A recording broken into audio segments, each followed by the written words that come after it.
melting wolf faces, and one of the most brutal bear kills you've ever seen on screen.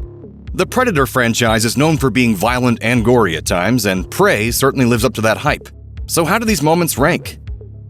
The hunting sequence in which Naru finds a field of slaughtered and skinned bison qualifies as brutal, even if the violence occurs off-screen. Naru and her dog Sari are hunting the predator when they discover the remains of a herd cut down to their flesh and eyes still wide with fear. Rather than stack the sequence with a jump scare, director Dan Trachtenberg lets the after effects of carnage linger on screen and burrow their way into the audience's head. This is important for two reasons. First, it establishes Naru's deep and abiding respect for the creatures she hunts. It's clear the bison slaughter distresses her, and she makes a point to pray over them in the wake of the mindless violence. Second, the scene is a clever and necessary misdirection.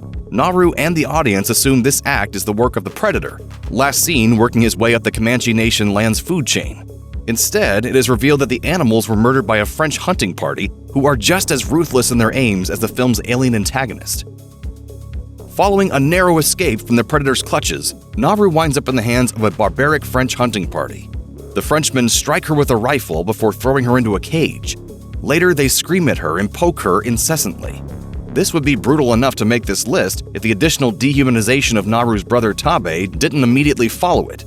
These moments are the definition of unnecessary cruelty. The Frenchmen have captured Taabe and plan to use Naru and him as bait to catch the predator. When we last saw Taabe, the Comanche were crowning him war chief.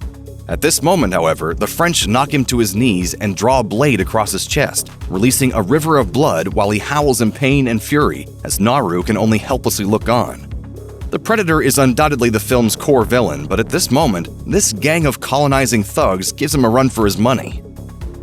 Most great movies subtly instruct their audiences on how to watch them. In its opening sequence, Jurassic Park shows us that the best preparations of man won't be enough to thwart nature. Titanic lays out the architecture of its setting in lavish detail so that it can be an identifiable hellscape later.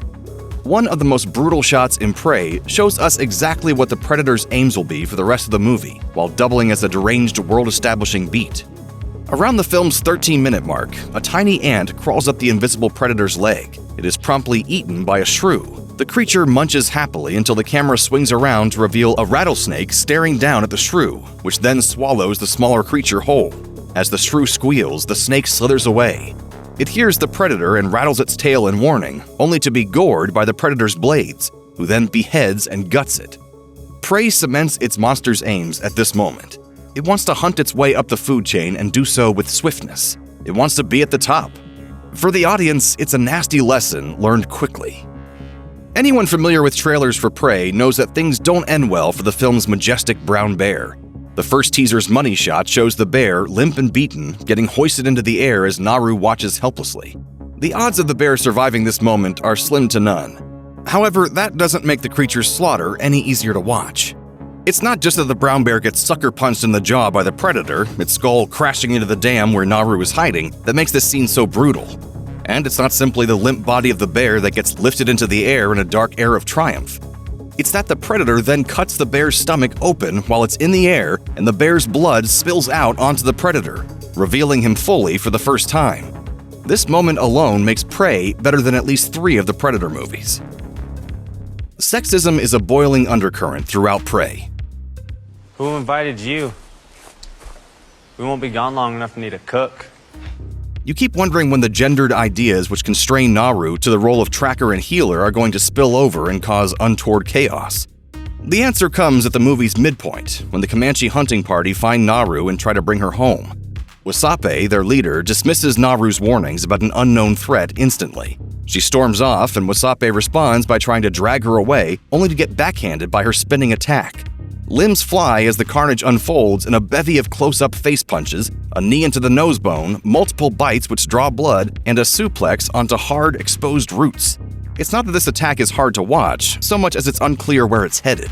Dan Trachtenberg stages the violence in such a way that it feels like years' worth of tension hitting a breaking point. Is the hunting party going to assault Naru? Will they leave her for dead? It's eventually clear, and that makes the skirmish incredibly brutal to sit through. Aside from being an excellent entry into the Predator franchise, Prey is also one of the year's best horror films, and it's even able to be an excellent story about siblings as well. Naru and Taabe come to understand each other. evolving from begrudging affection to respect and then admiration. Taabe comes to understand that Naru sees what he can't. Naru learns that Taabe is truly capable of being a leader, and she learns it in the worst possible way. Having narrowly escaped a predator when the French hunting party tries to use them as bait, the brother and sister duo make their way to the party's camp. Before long, though, the predator shows up. Taabe enjoys a breathless hero moment, teaming up with Naru and attacking the predator from horseback, but their triumph is short-lived. When the predator turns invisible, Naru's brother realizes he's done for. Run, Naru.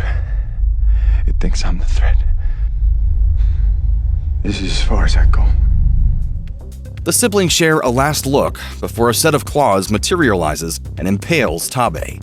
The brutality in this scene hits on a more emotional level, but that doesn't dull its power or lower its ranking. Of the many kills in this list, Taabe's death is the most meaningful. In that sense, you could argue it's the most brutal moment Prey offers up by a mile. Naru proves herself a worthy warrior time and again during Prey. While she's not immune to displaying fear at a situation, her determination helps her to stand up to any obstacle, no matter how terrifying. Yet if there's any doubt in the audience's mind of her fighting skills, her beatdown of the French hunting party erases it. Before Taabe meets his unfortunate end, he and Naru retreat to the hunting party's camp to acquire horses, where it's revealed that the hunting party has Naru's beloved dog and that one of the camp's residents is about to gut him.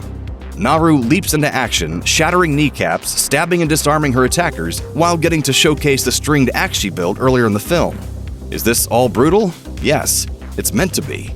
This is the moment in which Naru goes full action movie star. And while that lowers its overall brutality ranking, it might be the movie's best moment. In a film in which an alien lands on Earth to murder his way through the local food chain, the brutality Naru employs is singularly hers. However, her skills go beyond the physical aspects of battle, as Taabe admits when he reveals that he took down a mountain lion using her strategy. You can see what I miss. You always have. This includes the predator as well. Naru doesn't blind the predator, but she preys upon his blind spots and beats him at his own game. The result is the film's goriest shot, and one that offers the satisfaction of an enemy defeated. When Naru screams in triumph, it's almost certain the audience is screaming with her, no matter how brutal the act they're celebrating is. Naru's defeat of the predator is not mean-spirited, and it is entirely necessary, but it carries a measure of cruelty. The predator is not an animal she respects or will pray for. It's the thing that killed her brother of its own free will. It deserves a brutal death.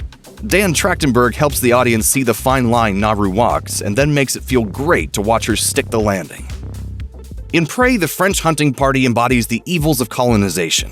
Though the predator also seeks to establish dominance over the animals and indigenous people of the Comanche land, he is efficient and direct in his aims. The hunting party is interested in inflicting psychological damage on those they conquer. In their way, they're worse than the predator. That makes them more than merely fresh meat for the film's body count, as their kills are not only gory, but emotionally satisfying. The French's plan to use Naru and Taabe as bait to kill the predator goes as wrong as anything can. During the bloodbath, a net that the predator flings on a French hunting party member melts right through his organs. A set of claws rip through another skull that the predator then uses as a hinge to weaponize that person's dead body. The sequence stacks brutality on top of brutality.